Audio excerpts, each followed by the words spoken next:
Bienvenue dans cette leçon 9 du module 1. Donc c'est une leçon qui est plutôt pour les cas de militants écologistes ou de passionnés d'écologie et qui va vous aider à canaliser la frustration écologique que vous pouvez avoir et la transformer en énergie régénérative, pardon. Alors, comment on va faire pour faire ça, hein? C'est tout un programme, parce qu'actuellement, il y a beaucoup de stress à ce niveau-là. Et déjà, il va falloir comprendre pourquoi tant de passionnés se sentent bloqués malgré leurs engagements. Donc, vous allez voir, au fur et à mesure de la leçon, vous allez comprendre pourquoi ça fonctionne pas, ce que vous faites finalement. Donc, manifester, signer et partager, par exemple, c'est ce que vous pouvez faire, mais vous voyez peu de changements visibles autour de vous. Voilà, les lois ne vont pas changer, et ça, c'est tout à fait normal. Parce que comme je vous ai expliqué précédemment, si vous attendez de l'État une loi, ça peut prendre 1 an, 2 ans, ou alors ils vont faire des lois complètement à côté de la plaque parce que finalement, ils n'ont pas non plus, eux, de cadre. Donc c'est à vous d'innover et justement d'avancer et de créer peut-être un business. Et ce sera à eux après de le cadrer si ça va trop loin, par exemple. Mais ça, c'est leur rôle. Leur rôle, c'est de cadrer. Si vous attendez d'eux des solutions, vous n'en trouverez pas. Par contre, vous en avez des solutions, vous avez plein d'idées, etc. Mais manifester, signer et partager, c'est bien pour le lien social, mais si vous voulez, vous allez perdre votre temps finalement, parce que vous n'allez pas être dans l'action. Et donc, qu'est-ce qui va se passer? C'est que au fur et à mesure, vous allez avoir une fatigue militante, un découragement, une colère, un sentiment d'inutilité, parce que vous voyez que ça avance pas. Vous avez aussi l'impression de crier dans le vide face à l'inertie institutionnelle. Donc vous avez l'impression qu'on vous entend pas. Et comme je viens de vous le dire, c'est pas qu'on vous entend pas, mais c'est que eux sont pas du tout dans les mêmes registres que vous. Vous êtes des passionnés, vous savez ce que c'est, vous sentez même peut-être pour certains d'entre vous le vivant en vous. Ça vous fait du mal quand vous voyez justement de la destruction écologique, mais vous parlez à des personnes qui sont par exemple dans la politique, etc., et qui sont pas du tout dans le même mode, quoi. Donc vous avez l'impression de crier dans le vide face à cette inertie. Donc l'idée que moi je vais vous apprendre, c'est justement de passer à l'action par le business. Alors ça peut paraître contre-intuitif, surtout pour vous, parce que vous êtes des profils en général, comme j'ai pu l'être, qui d'ailleurs j'ai changé ma vision, et on en parlera dans cette leçon, mais qui avait une vision du business négative, c'est-à-dire le business, ça fait que détruire, le capitalisme, etc. Et finalement, on peut passer à un autre mode, c'est-à-dire que si vous faites du capitalisme régénératif et circulaire, en fait, plus vous allez avoir d'argent, donc plus vous allez créer un business justement avec un capital élevé, plus vous allez pouvoir agir finalement sur le monde. Donc imaginez par exemple que vous êtes avec les moyens d'Elon Musk, par exemple, hein, vous prenez cette personne, même si vous l'aimez pas, c'est pas un problème, mais si vous regardez, si vous aviez, vous, sa puissance financière, qu'est-ce que vous pourriez faire en fait? Vous pourriez faire beaucoup de choses avec ça. Donc l'idée, c'est de vous aider à créer un business aussi puissant, pourquoi pas même plus puissant que lui, d'accord? Il n'y a pas de problème. Faut pas que vous vous sentiez petit. La régénération, c'est l'avenir. Et si vous voulez, même des personnes comme lui, bon, il a compris parce qu'il est un peu dans l'écologie, mais ils vont devoir se mettre à la page. Il y a des grandes sociétés, par exemple comme Amazon, etc., à un moment, elles vont être dépassées. Si vous amenez des solutions régénératives, ils vont être obligés aussi de vous suivre. Donc, qu'est-ce que vous allez aussi faire? C'est-à-dire que par votre business, vous allez influencer d'autres business parce qu'ils vont être obligés de se mettre à la page alors que eux avant n'étaient pas forcément dans l'écologie. Donc, vous voyez, en fait, c'est gagnant, quoi. Vous allez toujours gagner en fait à ce jeu-là. Donc, voyez le business comme un moyen de résoudre les problèmes finalement. Aussi, qu'est-ce que vous pouvez ressentir? C'est le syndrome de l'impuissance collective. C'est-à-dire que comme on voit ces personnes sur cette image, voilà, elles ont un air un peu triste finalement, bien qu'elles regardent tous vers l'avenir, leurs pancartes ne servent pas à grand-chose. Alors, excusez-moi. Alors, la frustration n'est pas une faiblesse, c'est l'indicateur d'une énergie en quête d'impact.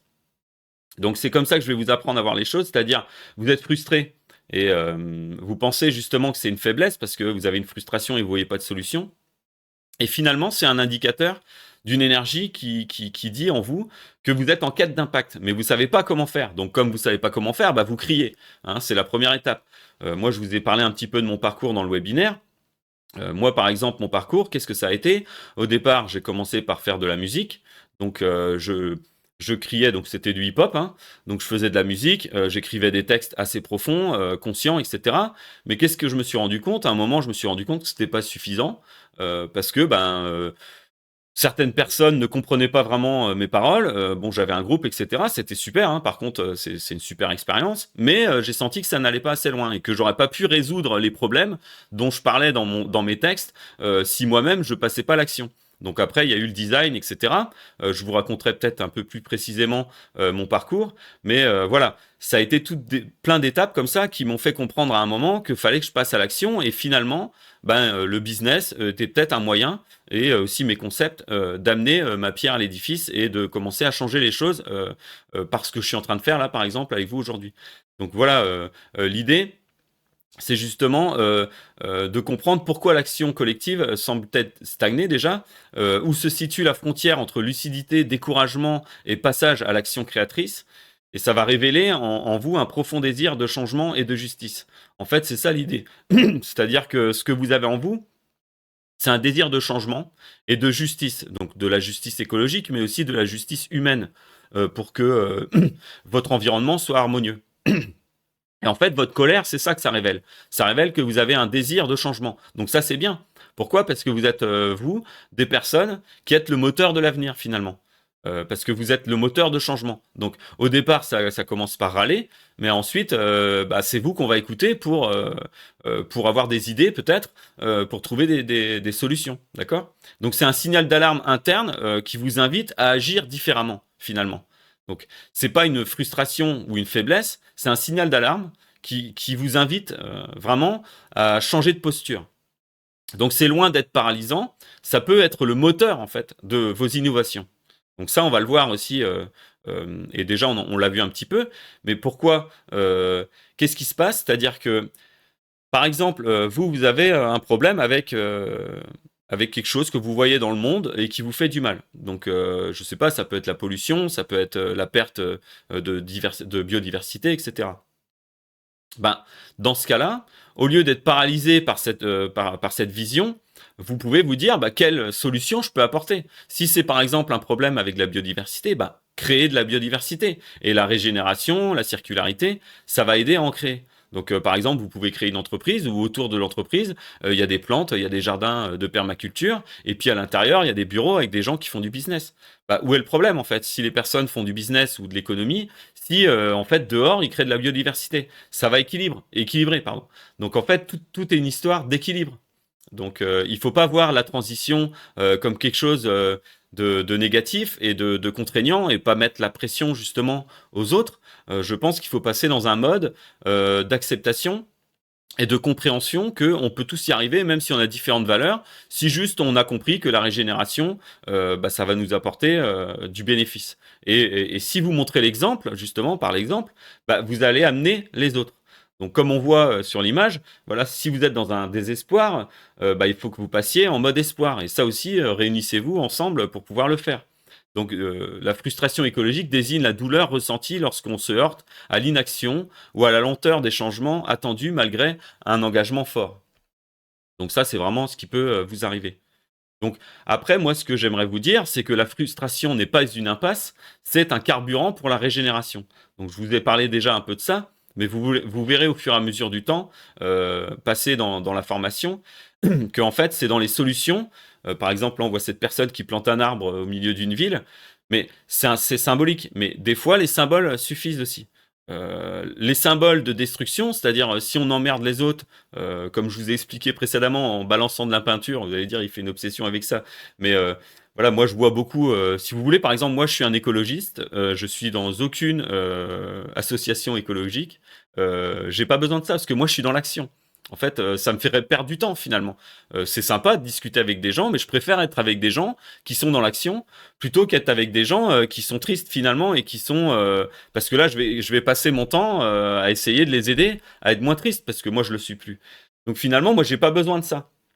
Des associations écologiques, des mouvements écologiques, ça n'a pas vraiment d'impact finalement. À part montrer, il y a un problème. On est tous au courant. Même les gens qui sont pas dans l'écologie, vous savez, ils sont au courant. Même les gens qui font du business à outrance et qui regardent pas ces modèles-là, vous pouvez penser qu'ils s'en foutent, mais maintenant, ils vont avoir du mal. Voilà, tout le monde parle de ça, voilà, leur impact carbone, etc., pour leur image. Ils sont obligés d'y faire attention. Donc ça sert à rien de regarder ça. perdez pas de temps à regarder ce que les autres font, faites vous les choses et ça va avancer. Voilà. C'est ce que je vous souhaite, hein. Donc, et si votre énergie militante devenait un levier de transformation. Donc, vous pouvez passer de lutter contre à construire pour. Donc, c'est pas du tout la même chose. Soit vous luttez en combattant contre un système perçu comme destructeur, ou soit vous commencez à construire pour créer des alternatives viables et régénératives. Donc, pour ça, vous pouvez déjà agir localement. Vous n'êtes pas obligé de faire des choses très compliquées au départ. Mais je vous ai parlé d'un exemple, par exemple, pour reprendre en place des espaces verts. Bah, par exemple, ça, c'est ce que je comprends pas. Je vais voir des associations écologiques qui vont aller, je sais pas, s'enchaîner, par exemple, au bord des routes, etc. Je me demande pourquoi elles prennent pas, par exemple, possession des espaces verts, comme je vous ai parlé tout à l'heure, et de créer localement des impacts concrets et visibles dans l'écosystème.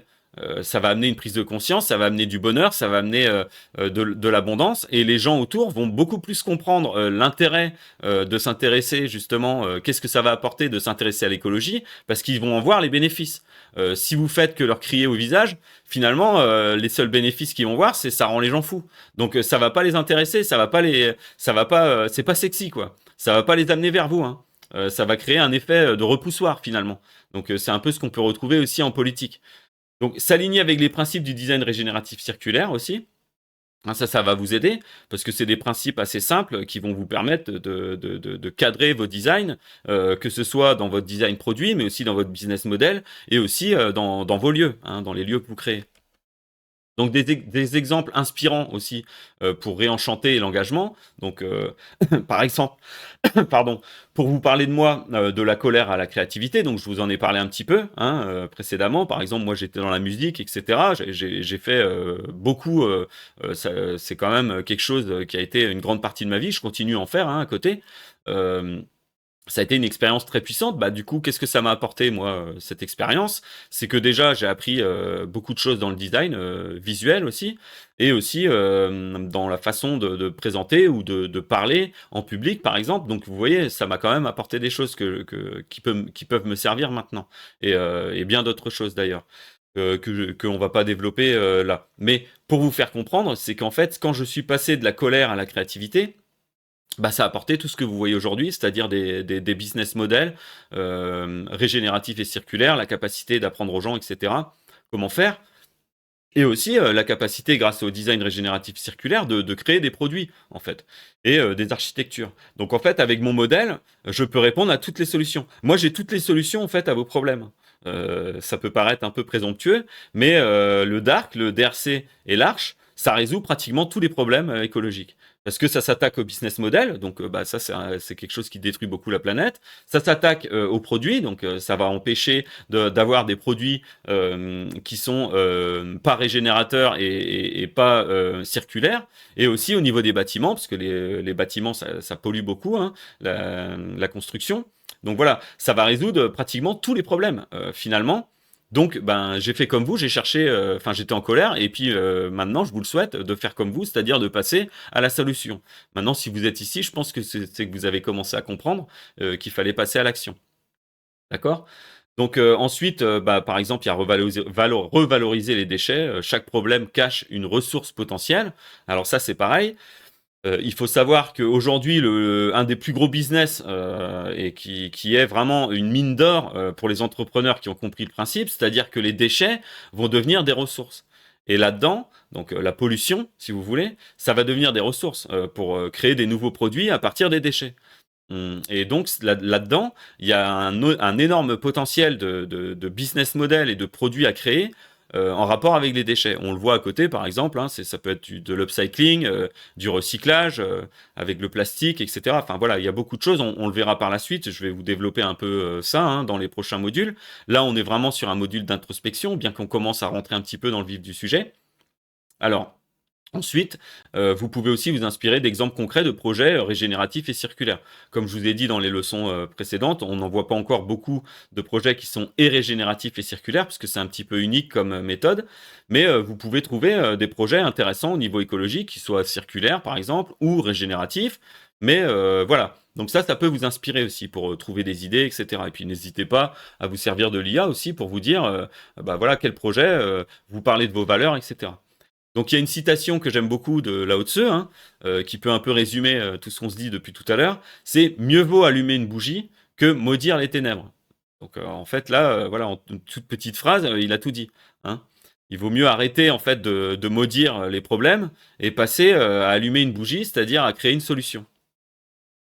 Alors, les exercices que vous pouvez avoir à faire dans votre espace Notion à ce niveau-là, c'est analyser déjà votre frustration en un. Donc, vous prenez 10 minutes pour décrire précisément votre situation ou ce que vous avez ressenti, euh, ou au moment en fait, où vous avez ressenti une profonde frustration et quelles émotions vous avez ressenties à ce moment-là, quels blocages ou croyances limitantes sont apparus. Donc après, il va falloir essayer de la transmuter.